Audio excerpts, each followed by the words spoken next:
hey, like not being in fear, knowing that the Lord provides.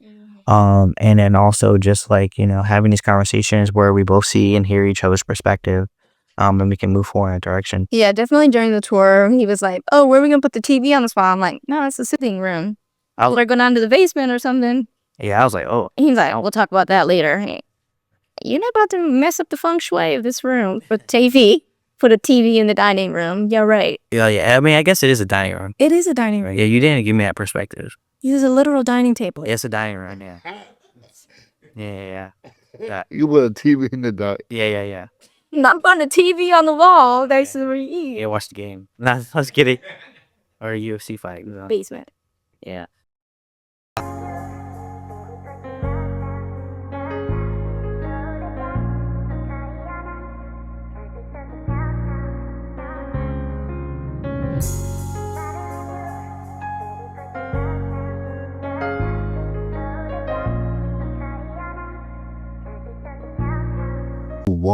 Hey, welcome to For the Masses podcast. Hey, I'm back with a banger. Hey, I'm super grateful and blessed for this guest more than she knows, because I tell her all the time.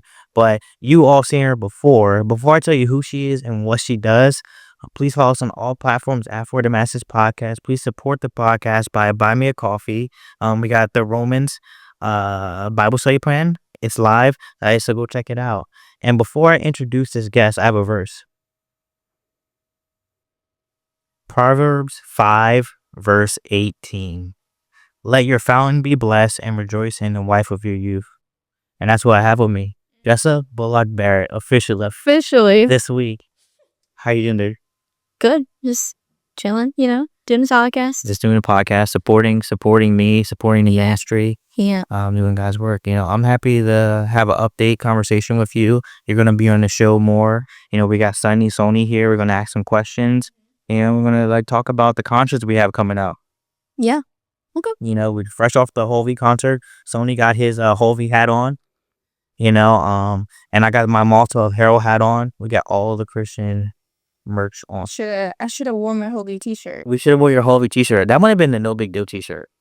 Oh, anyways. Well, I also have my Homies Hate Prisons t-shirt. You could have told me to bring that. That is true. It's okay. Yeah, next time I'm going to remind you to wear your Christian merch. Okay, got it. I'm excited. When I read that verse, what does that verse mean to you? You want me to read it again? Let your fountain be blessed. What was it again? And she got a photographic memory. You heard that? Forget night. No, I was kidding. Something rejoice with the wife of my youth. Yeah, Proverbs 5, 18. Let your fountain be blessed and rejoice in the wife of your youth. What does that mean? And I think it reminds me a lot about the book of Song of Songs. Yep, that's what I was thinking about too. Where it's a little sexy, but it's biblical. Oh, you're my rose, I love you. It just reminds me of rejoicing in the partner that you've chosen, and that God has chosen for you as well. No, for sure. Yeah. And praying that it will forever bless me. And yeah, and then the imagery of your fountain is that it keeps spraying out, ever flowing. From year 1 to year 10. In your cycles. 20 to 30. Yeah. Sure. So I'm happy you're here with me. A big reason of why we don't push to get so many things like that was obviously you pulling into the vision, pulling into the ministry. I'm grateful and I love you. And I don't tell you that often enough. Yeah, that was a tough conversation on our honeymoon. Oh yeah. Can I hear about this? Yeah, we had just got married. We were in Costa Rica, and we officially combined our finances, and our bank accounts were together. And he was asking you about the podcast, and I was like, well, our money's together. Yeah. And he's talking about all these things he wants to do. He had applied for the PhD program by then. And I'm like, Con, you don't not have time to do social media on a podcast. No. You got too many things going on. And you can afford for someone to do it for you. And it'll free up your time and take off a lot of stress, and also help you to be more consistent. Because someone's doing the background work. You're the face of the podcast. Yeah. And I think it was important to have that conversation, because obviously we're one now, so we're having these conversations because it's not just my money, it's not just your money, it's our money. As a provider, I'm responsible for you, right? But I'm not telling you what to do, because Major Lewis told me not to tell you what to do. right, earlier. But just like getting your input, and I think your input's very valuable because you're very wise. So before we had talked to Sony, and Sony's like, yeah, I do podcasts. I'm like, wow, that's so convenient. I was more so looking for a social media manager, but you have kind of had the total package, and we was like, and then you were a Christian. And you knew about the Christian podcast space, and we was like, yeah, this isn't like confirmation, then why not? Yeah. And so I think that's a big reason why we decided to, continue to work with Sony. But yeah, she was a big catalyst for this. And you got to remember too, she also was a catalyst for when we stopped doing like more secular podcasting and going to spread righteousness too. Yeah. And I think there's something there for everybody to notice. Because one thing that I do is it is okay to outsource work in general, right? So, like, for example, I actually used to love, one of my meditation points was doing yard work, Okay. but that's 3 to 4 hours of a day. So one of the things that me and Sam came together, it was like, hey, how much content can you finish within that same hour of hiring somebody to do the yard, right? So that's another thing. And because the sooner I could get free my mind from content creation, like my immediate thought, finish this work and then I could go be with my family. Yeah, for Right. sure. And that's how my brain is wired. So I think you guys bringing that up with outsourcing something that helps a unit figure out things if they can. If they can, yeah. Right? They can. You still got to steward your money well. Yeah. And we even got a virtual assistant, Mm. honestly, because just there's a lot of tasks. Yeah, there's a lot of like behind the scenes tasks that come with it for sure.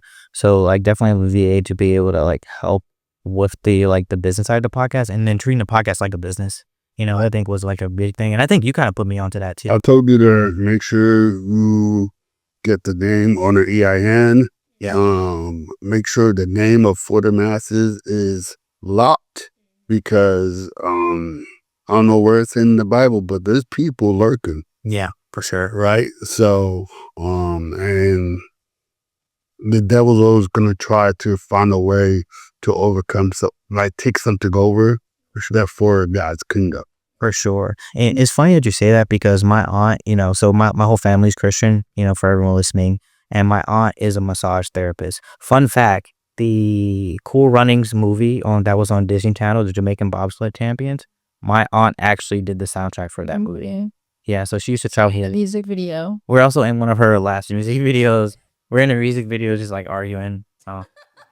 Yeah. So not my rap music video. Anyone, don't conflate the two. But yeah, so she has a massage business that she glorifies God with, called Healing Hands Massage. She recently started to open a massage school, and she recently found another massage school in Texas with the same name. So again, like running into those issues, and just like, Justice her lawyer. So yeah, but the family lawyer. So yeah, no, I agree. And it's like taking out people's salvation serious. I was talking to a guy at the barbershop we talk about the twofold. Essentially, it was God's will, and part of it is making sure that people know about their salvation, and also knowing truth, and that's also what we're called to do. Obviously, create disciples, but within that, helping people know about salvation and helping them know about the truth, so I think that's super, super important. But yeah, it's like we were in Costa Rica, and a part of like, me and the relationship aspect of it, I always want to talk about something, even if it's not the most appropriate time. But I'm confronting, so I'm like, oh, it's better than me not talking, and but I know it gets very, very, very exhausting for you, but we do fun stuff. We go to concerts every now and then. We actually go to a lot of concerts. We just came back from the 𝐬𝐫𝐫𝐞 concert. How was that? Oh, bro, it was fire. It was so surreal. I think it was so beautiful that I made a Facebook post, and I don't ever post on Facebook. That's how beautiful it was. I was like, man, I need to spit this somewhere. It's super cool to like just being in a room to like you're worshiping, and like people are so excited to worship that they start singing songs of their own. And he's like, okay, all right, we're singing that now. Oh yeah, they were singing Maverick City at the 𝐬𝐫𝐫𝐞 concert. Oh, I literally say Negro Spirituals. Oh, But that too. that's what they were singing. They were singing those. They were singing. Ego spiritual you're talking I about. don't know. It was like way. Wait an hour? No. Real. What song are you talking about? I forgot what it was. It was a good. It was a I good. remember now. It was a good like Christian song that you heard like at church when you were like 5 years old or something like that. And then the whole crowd started singing it while we are waiting for Hobie to come out between No Big Deal and Hobie. Yeah. And it was just beautiful to see because this was a Christian concert at a secular venue, and people who were working at the bar never heard of Hobie, but they might have got saved because of that. And, so we're at the bar. Obviously, I'm talking to them about, like, you guys know Hobie? Oh man, he's like the white Christian Drake.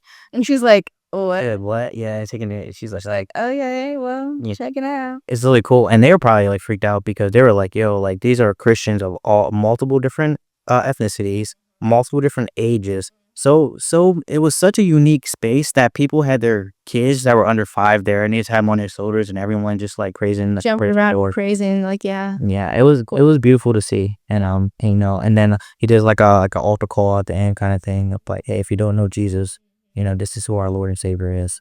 So it was pretty cool to see. So we do a lot of Christian concerts, a lot of We Christian do. concerts. Maverick City. Wow. They did Maverick City. We were in their music video too. We were in their music video. You're right. Oh yeah, I creeped up into that one. Wait, well, they filmed. It's live at the Fillmore. At the Fillmore in Silver Spring. That was we were in that video. Yeah. So we watch it. We could probably find ourselves. I watched it, but I think we're a little far back. I was late. Yeah, it's okay. But we were there. No, you're about to go to one of my favorite artists. Gene? Yeah. G Inspire. Alex Jean is We're tour. to Alex Jean. We weren't on the podcast. Yeah. I'm there. Alex Jean, pull up to the podcast. How did you check the email? I emailed you. No, I don't know for you. Hey, And called you. shout out to Sony and the wife of my youth, emailing people for the podcast. It's just cool to see, and I think back to this Facebook post thing I made, I was like, it's really cool to see Christians of all ages coming to worship Jesus, the Lord and Savior, not just Lord but Savior as well, and just seeing that, and just also seeing like this renaissance in the Christian space, in the music space in general, because it used to be Christian art used to come to your church, do church concerts and stuff like that, and people used to be like weirded out because of why is like your 13-year-old kid coming to like your 27-year-old Christian artist. But now it's like everyone's invited. It's good music, it's catchy, and it's about Jesus, which is the most important part. And jumping around rapping. And then people are just curious. They're like, what's going on here? Yeah. I think what's cool, the other day I was at the car wash. You go to the car wash, music bumping, and then I'm coming through, and then I still have my music bumping, and I'm using the word bumping for a reason. Like, I let my music blast For sure. right, and they're bobbing their head, and then it's the Transformation joint that has Alex Jean on it. Yeah. What is this song? Y'all know what I'm I talking forgot. I know what you're talking about. Right? I forgot the name of it. And that's straight bumping, and then they start listening to the lyrics. They're like, what's it? This Christian rap. They're like, Christian what? Yeah. Yeah, Christian rap. Check it out. And that's my way of having people like, oh, you could actually listen to something with a beat, and it's positive. Yeah. What artist is that? He's like, you can still praise God with a head bob. What song is that? I don't know. Overflow. That's fire. Overflow. Oh. Yeah. He got KB. Yo, this dude he got KB. Is it KB or who's the other guy who does all his like vocals? I feel like his name is KB, Mike Todd. He has the same like heavier set guy, braids. He does all the singing. So great. He does all. He's extremely talented. Sure. But yeah, it's beautiful to see this is like the renaissance that's happening right now, and they're selling out like secular venues. I know even the Alex Jean, he had it at one spot. They oversold it by a lot. Like the minute they sold out, so now they're doing it in DC. And it's just like so surreal to see because like, again, I'm the same way with the music. I'm just like blasting it, no matter who's in the car. I think that's something that stood out to me when I met you. You was like, yeah. You want to laugh? Even my boss. So so I work for amazing former Navy officer. She's Caucasian. We had to go film a house, and my settings in my car was rather at all, right?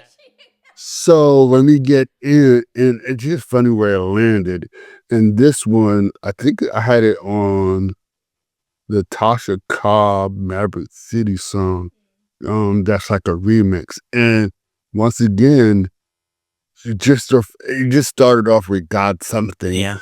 And she just looked at me and she was like, she just started bopping with it. And she was like, oh, I like this. And I just love where the music's at today. Yeah. Now, one question I do have for you, because you briefly talked about this earlier, is now even we're tapping into the comedy space, like Tim Ross and his other friend, Jamie, they're on a comedy board. Right. What is your thought about that we're tapping in even into the comedy space? Yeah, no, I think it's super dope, mainly because like those are the people who need to know about Jesus. These different spaces, these different like opportunities we have, anywhere we can go like this, like to talk about Jesus, and hopefully that one person hears it and are saved. Like I think that's where we need to be.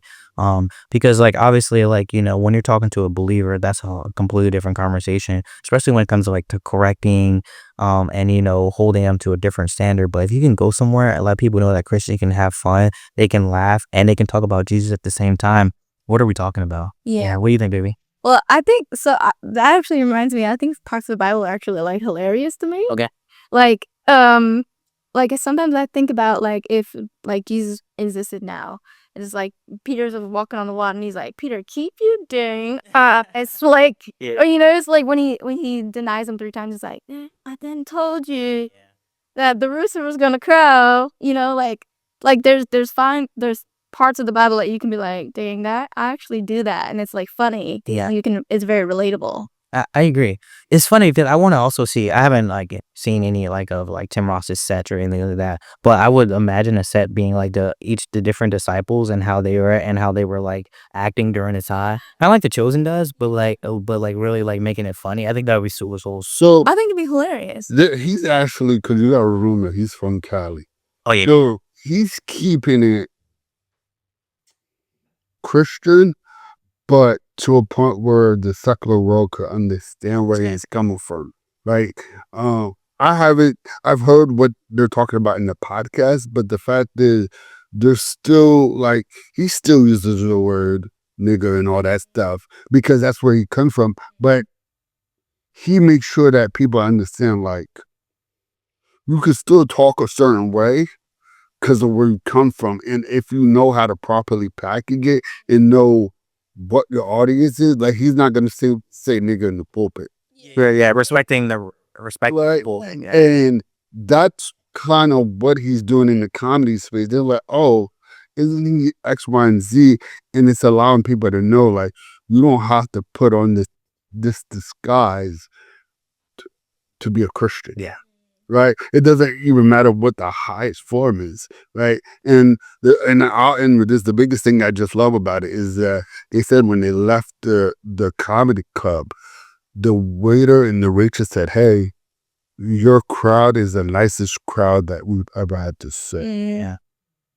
I believe that. Right? So, and that's what's gonna resonate with people. No, I agree. I think that like the way he does it, he has a very unique gift, and I think of like he knows how to be genuine, be authentic, show respect to the pulpit while simultaneously being himself. That's And I think it's so beautiful because I know for me, I say the N word all the time, and just probably like, yeah, he does. But I tell my small group that too. I was like, yeah, I'm from, I know, we're all Christians here, but we all have our different walks. I think me and the homie Karan was talking about where we from here in a little bit. I was like, yeah, we from we from Southside for real. And I think it's cool. I don't think it takes away from my salvation. That's intact. And I think at the same time, we can also talk about the Bible. We can talk about Jesus and how he's impacting our lives. And I don't think that's fake either. No, I don't think so. And that's actually one of the things that like made me want to pursue Jesus. It is like you like being steadfast in your walk. Like I remember, like I brought up on the other podcast is like, no, I don't drink when we went out on the date. Like you still played your Christian music in the car. No, I was like, what is this? Like and you didn't curse. Like you like all of those things were that was one of the things that attracted me to you, is that you were very steadfast and was like, huh, oh, consistency. That's good. No, thanks, We never saw that before, you know? No, I thanks, baby. I appreciate it. It's at first it was rough for me because I felt like I had to be more like the world in a lot of different ways, because growing up it was kind of hard. It's feeling like I've always been convicted by everything. So like for me, like when I like fornicating, like drugs, I never did any drugs or anything like that. But anytime I would sin, I always felt conviction. And I know even Tim Ross, when he talks about him saying the N-word or using different languages, he hasn't personally felt convicted by it. So I think, I'm gonna keep on doing this. I understand the Bible verses that talk about that. But they're really talking about the filth of the time, putting people down, that kind of thing. And that's the context of it. Yeah, that's unlike your Yeah, I understand in general, like, don't do that just because, it's not me. But I do feel like if it was something that like God didn't want me to do, I definitely felt conviction. Like definitely felt conviction. Oh man, yeah. Like between us when we were like abstinent before marriage, like, Oh yeah. dang. Yeah, like before that was like I think I would talk to you every time, we would like for like, like I'm not doing this, and at first I was not here, and I was like, what do you mean? What? Yeah, and and I'm grateful that like God like kind of like restored and allowing us to get to marriage. Yeah. 2.5 years. Later, I think is beautiful. Oh, concerts.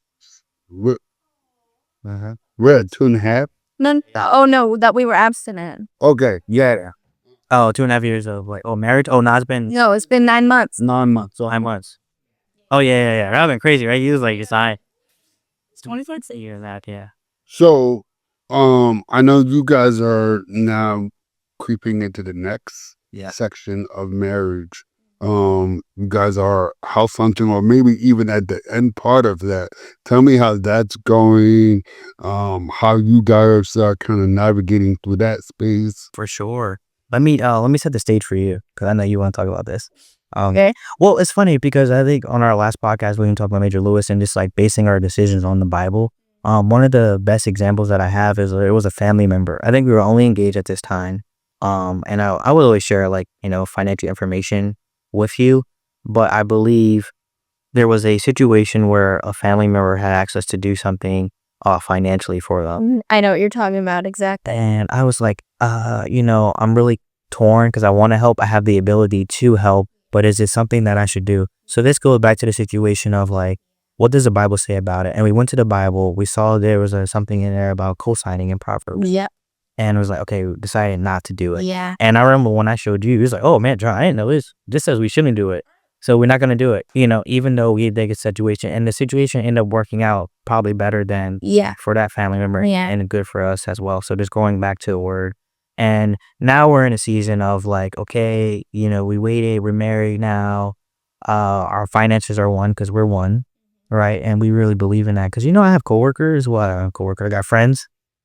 We got friends who, they still do everything separately. Yeah, imagine. And I was like, man, how does that work? And I just don't think about it because like the Christian, world and our friends that we talk about everything as one. I'm good with you and all that. I know it's a lot of pressure, but you know what pressure makes? Diamonds. And you know what wine comes from?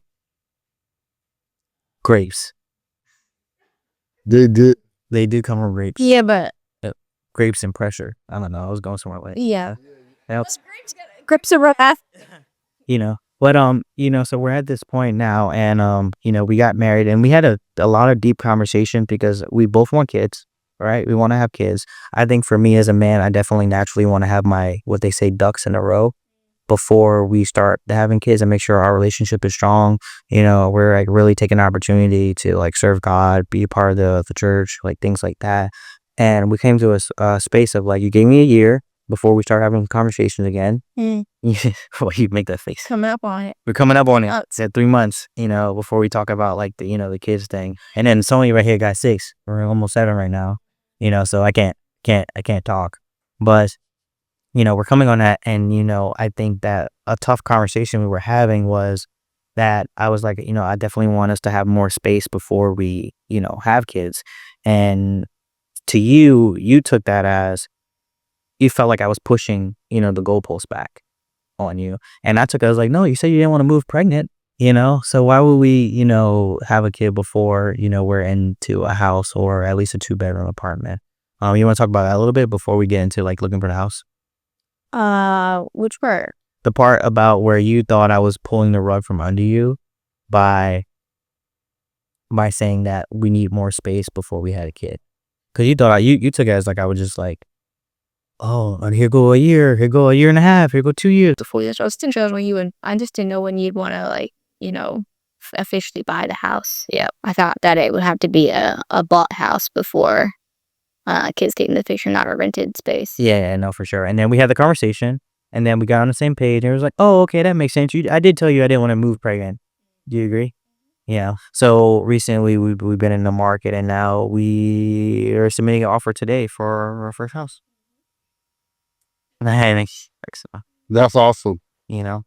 That's awesome. Yeah, I don't think you knew that. I think we told you earlier, but yeah. So we're really like in the space, really looking at it, and even that created a lot of conversation for us too, as to like hey, like not being in fear, knowing that the Lord provides, and then also just like having these conversations where we both see and hear each other's perspective, and we can move forward in a direction. Yeah, definitely during the tour, he was like, "Oh, where are we gonna put the TV on this wall?" I'm like, "No, it's a sitting room.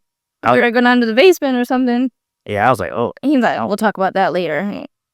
You're not about to mess up the feng shui of this room. But put a TV in the dining room. Yeah, right. Yeah. I mean, I guess it is a dining room. It is a dining room. Yeah, you didn't give me that perspective. It is a literal dining table. It's a dining room. Yeah. Yeah. You put a TV in the day. Yeah. Not putting a TV on the wall. That's where we eat. Yeah, watch the game. I was kidding. Or a UFC fight. Basement. Yeah. No, but it's a nice spot, and it created a lot of conversations I think we need to have, and also taught us that like just hearing each other's perspective and truly making sure that we hear the perspective as opposed to like me not wanting to hear it because of like whatever I had in the mind and said on it at the moment. Yeah, I mean, in the search, I appreciated the fact that like you were very clear about like wanting a more modern space. Yeah. Rather than because I will fix it up. I know you won't. But that's not your thing. It's not my ministry. Not your thing. So which I know you will too. But like I think me, it's my job also to like be mindful of like your bandwidth, in addition to mine. Because I won't sleep. In the walls of you won't. First, I won't sleep. And then I'll be in a room and I'll feel bad.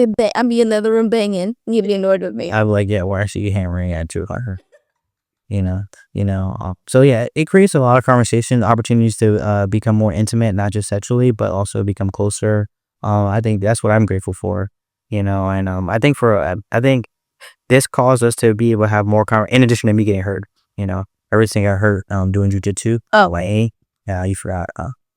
I got hurt, so I couldn't train the last 2 days. So we end up having like a really good conversation last night, and it was just like sexual intimacy that I'm grateful for. It was dope. I hope you felt heard from that conversation. You talking about my dad? Yeah. Oh, Joey. Oh, Joe. Yo, he got 22 grandkids.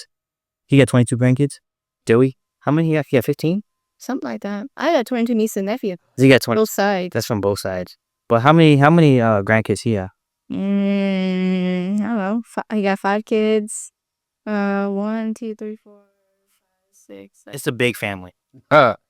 It's like. But I'm the 15 somewhere in there. Oh, great. Exactly. It's like 30 black kids just running around the property. My one sister got 7 kids. In Alabama, like be fruitful and multiply for sure. They 7-day event. They took that.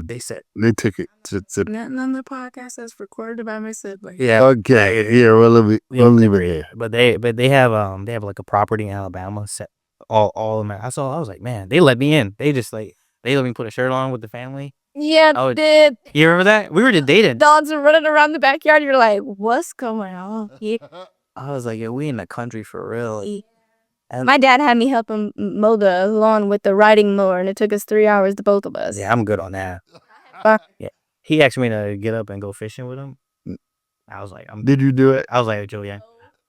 I was like, Jay, I'm not. Yeah, I'm not an outside like adventure type. Yeah, yeah. See, I am, and I went down there and I was riding horses when he took me horse riding along the interstate. Oh, he's a black cowboy. Oh yeah, I know. And these white people were stopping their cars and taking pictures of us. Like, Yeah. Yeah, nah. because they never saw black people on a horse, I guess. Yeah, no, it's like different. And we bought him boots for his like $300 Oh, man. for his birthday a couple years ago. He was so happy. He was like, yo, He's like dancing in them boots, had them on the table. like, We're stopping in these boots. he make moonshine. That's how country. Oh wow. And then he'll be up at church like serving, and that's cool too. And that's cool too. Not saying that you can't like drink moonshine and serve, but it's just surreal. It's like seeing, and we talked about this earlier, like being a black Christian man, just like doing what you gotta do, taking responsibility for your community, impacting the community, actually serving at church, because it's very rare now that you see guys serve. I don't know if that's experienced at like Life Church or you guys seen it, but it's like at our church, I think it's more women that serve guys, For sure. like by far. Yeah. Yeah. And I'm not saying I'm one of those, but So fun fact. that'd be and like sitting down. Oh, I mean, I serve a different way. Like, So fun fact. It was in the news, actually, in New York news, that right now we're experiencing an incline of male serving and taking the lead in church, right? Chris Dorso, he's a pastor out of New York. He does the Soho Bible study and Tim will be a host on it. So the news had Chris Dorso actually on the news, and one of the biggest thing is because there's more men realizing that what's outside is a lot of fluff, fake, all of that, and the way that church is being like the non-denomination, the way that we're going about it, and the way that music is going, it just everywhere. Christianity is tapping everywhere. They're finding their truth through that, and I'm all for it. Some people may say, "Oh, that's like even mixing hip hop with that's still secular." I'm like, no, it's whatever brings them to the faith, right? You're not gonna. I heard it the other day, but someone just said, "You're just not gonna get someone's attention by beating the Bible over their head. That's gonna make them run further." for sure. And it's funny. I have a guy in my small group, and he gave this analogy. He did seminary, so he's like formally trained in like theology. But essentially, he said his professor told him, he said, if we're in a desert and you're in a desert and I have water, if me telling you there's water over there going to make you go over there, probably not. But if I look hydrated, I look like fresh, you're gonna go towards the water. Yeah. And just like being that. My thing is like try to be a city on a hill. Be that lampstand that's not covered. That's on top of the counter, and I think that's what it's really about, and that's why I tried to like model when we were talking and stuff like that, because if God told me to leave, when he told me that, I would have left, but he told me to stay. So Me too. oh yeah, come on, Holy Spirit be taught, you be tapped in too, so but yeah, I think it's evident. But going back to like the men serving in church is crazy, because I grew up when there was like mostly men serving, mostly men were like ushers, all the deacons were out, most of the ministers were men, and for now it's like it's really like kind of like the opposite, and I do think it's geared to like the music and the lights, all those things are geared towards like more, it's like softer, so more women, and I do understand. But it's also just like, the spiritual maturity of like a lot of men right now are like, oh, I don't gotta come to church and things like that. But we talked about in your episode, it's about like other people, confessing your sins to one another. How can you do that at the house? You can't. You can't do the brothers not at the house. I'm out. Confess it to the wall. Yeah, to the wall. Yeah. That's right. And so I think that's important. And also just like, being there, like if that church wasn't open on that Wednesday night, for that guy, I don't know if we would have the rapper, Miles Minnick. Yeah. That's like saving so many lives through his testimony and through his music, so it's super important. And also important that we get back to the local churches. It's super, super important. And I know a lot of people who are like, they're like, I read my Bible. I got a buddy. He's going to be on a podcast soon. He's a ex-Hebrew Israelite, Yeah. who left I don't know if you guys are familiar with Hebrew Israelites, but very like law-based, works-based. And I'm gonna have him on, but Like Old Testament, like? mhm. Yeah, 12 tribes type of like, yeah, we're really like law-based. And so I'm gonna ask him a lot of questions about that, why he decided to leave, because he left because of he found truth and how we had the salvation. Yeah, I mean, I always came after the Old Testament, And talked about that and like literally like, this is like different now. And so I'm gonna have him on, and I think it'll be such a beautiful conversation because he's such knowledgeable about the word and understanding that too. Like the Bible isn't chronological, which I think it's easy to think, but it's not. And also the different audiences in the Bible, like some of the books are geared towards the Jews, some are geared to Gentiles, and those make huge differences. Especially when we're talking about Revelations, and like the millennial reign and things like that. So I'm excited to have that conversation. But it's also like, it's much bigger when it comes to why we need to be in church. It's much bigger. It's like the example. It's so important. But yeah, I think, men serving in church, we got to get back to it. Maybe I'll start like serving on Sundays again soon. Yeah, you can go with some boxes or something. Yeah. So yeah, that's crazy. One day I was on they were like breaking down the sets and stuff at church. I went up there. I was like, it was like straight women. I was like, yo, there's no way. I was like, and then they had like these big boxes because our church is like, we have to like, It's temporary right now. so we gotta like, we carrying stuff. I'm seeing these women in skirts like carrying. I was like, yo, this is crazy, And because I know how some people may run across this and be like, think that women can't do that. That's not it. Oh yeah, that's not it. No. So can you clarify your thought process on that? Yeah. I'm not saying that women can't do it and they shouldn't be serving. I think it's important to serve. I think in addition to that, men should be serving as well. And again, just like being the example that you can show the people, and like just show like the covering, like Christ is to the church. Chivalry. Yeah, just general chivalry. I don't even see men. Sometimes I still don't like. I remember where if a woman's gone up on a stage, the closest guy to the stage won't help her up. I don't see that much anymore, and I'm like, It's definitely different. I do think it's coming up. I think there's definitely being a resurgence. But I just think it's important for men to continue to make that decision for their family. And there's a big theologian, Tony Evans. He a pastor in Dallas, Texas. But he talks about the story about his whole family was changed based off of his dad wasn't a Christian. He ended up talking to someone on the street and he ended up giving his life to Christ. This way, that's evangelism is important too. But he ended up becoming saved, right? And he brings the Bible back to his house, and his wife wasn't hearing it, but he didn't make her do Bible studies with him like you were talking about her. He just kept on doing his Bible study alone. He would get up at midnight and he would just do the Bible study. And then obviously, women know everything. So she saw him and she would like fuss at him, and she would just like, wait, what is going on? Like, what are you doing? And then after a while, she was like, hey, I don't know what you're doing or what's going on, but if this is real, I want to know who your Jesus is, your God is. And from that one decision, we got the theologian Tony Evans, who wrote multiple books, impacted multiple lives, his whole family. His son is a pastor. His son is a Christian recording artist. And it's like that one decision. And I think our pastor, he did a sermon and he referenced the research from the Barham Institute, like one of the biggest research for Christians. And he talked about it's 7 times more likely for the whole family to come to Christ if the father does. If the mom does, only 3 times as likely. Yeah. So it's so like beautiful to see that like the decisions, and not saying that women aren't capable of doing these things as well. I just think it's something powerful when men are doing it as well. Well, God gave men and women different authorities. Yeah. I mean, Talk about it. He did. Yeah. Like, and just as we were talking about before, giving us different strengths. Yeah. Physical and emotional strengths as well.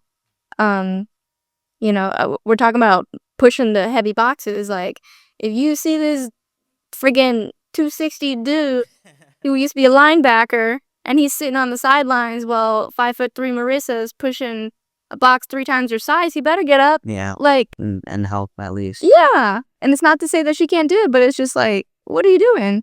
Definitely be quitter. I actually called somebody out one time. So I did do some AV work for a church, and I could see everything on the cameras.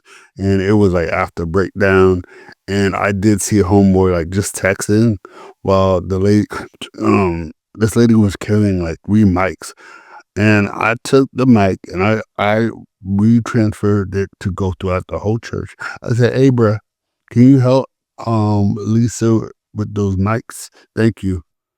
And he looked up and he got up and Yeah. I'm also not one to just like, I'll call it out properly. Yeah, for sure. I think it's important that correction too, is correcting your brothers.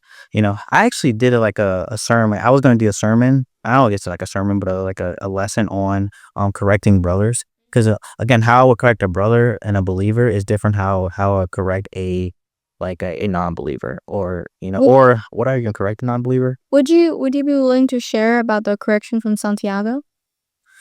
Sure. Well, I think like I can't really remember like the correction. Sharing testimony?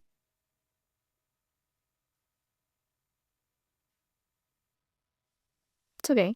You don't. Can't really remember. Okay. All right. It was very pivotal, but okay. Yeah, I can't remember. Jessa, you remember?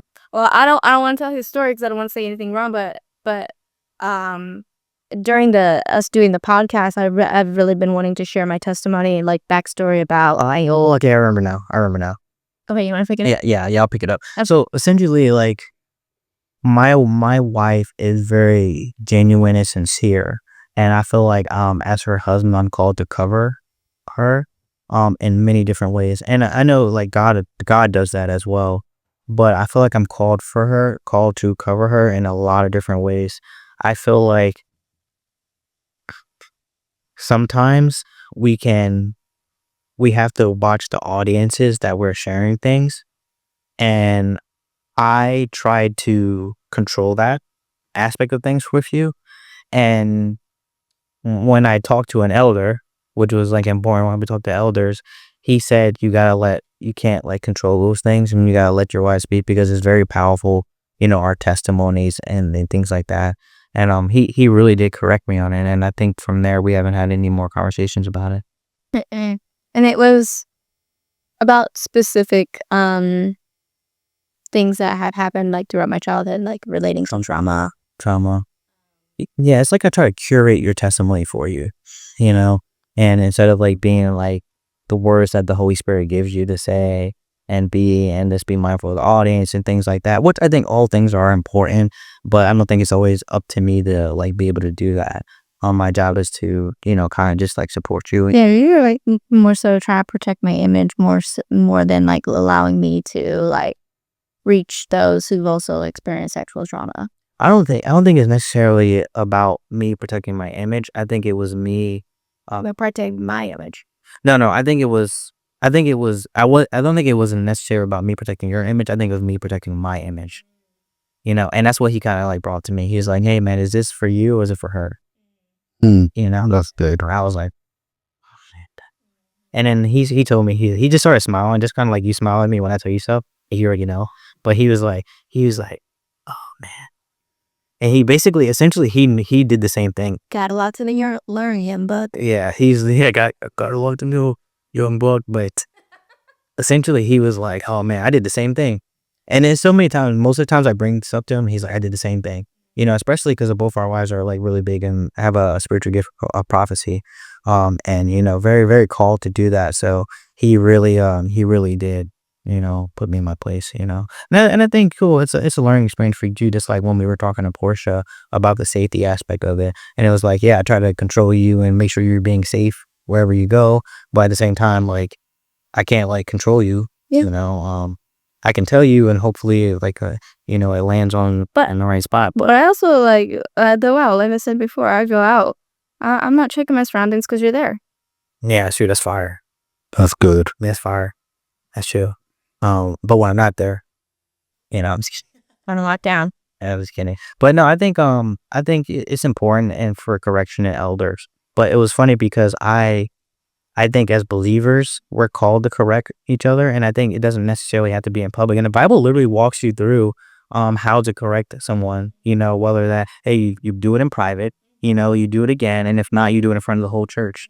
Or well, I think you tell the leaders, and if the leaders are doing it, you do it in the whole church. I could have just butchered that, but I know what you're talking about. it's that order.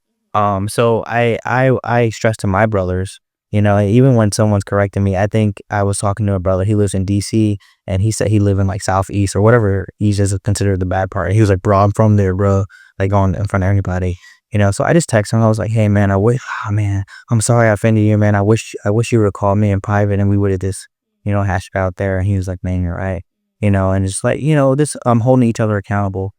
Because what if someone was new on that call that wasn't, a believer at the time and just trying to be, amongst godly men, and he was really thinking about giving his life to Christ at that moment. And he heard you just like base up on me like that. So I think it's really important how we correct it. And I'm very passionate about this topic because I feel like, Galatians talk about the different spiritual maturity levels. And, Paul talks about like milk versus like, whole food. And he's like, you guys weren't ready for whole food. So I gave you milk now. Now you're ready for whole food.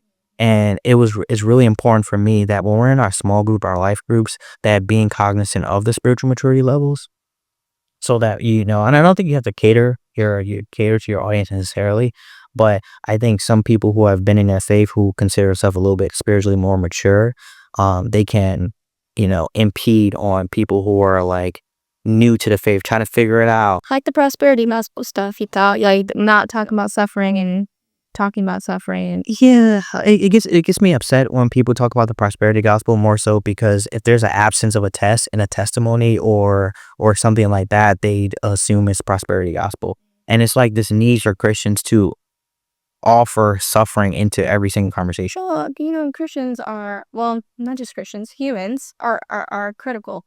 Yeah, We're sinful. extremely, we're sinful people for sure.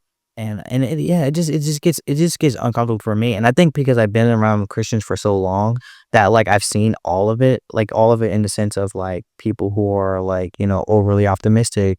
I think that's one of my gifts, like the gift of faith. I was talking to another guy, he's a Christian who professes to be a Christian, and he talks about how his faith has been consistent, and it breaks his heart when he sees people who are questioning their faith. And I was like, man, that's real. And then, I learned about spiritual gifts and, like faith, so some people have this like overly optimistic faith, and I think it's very, very powerful.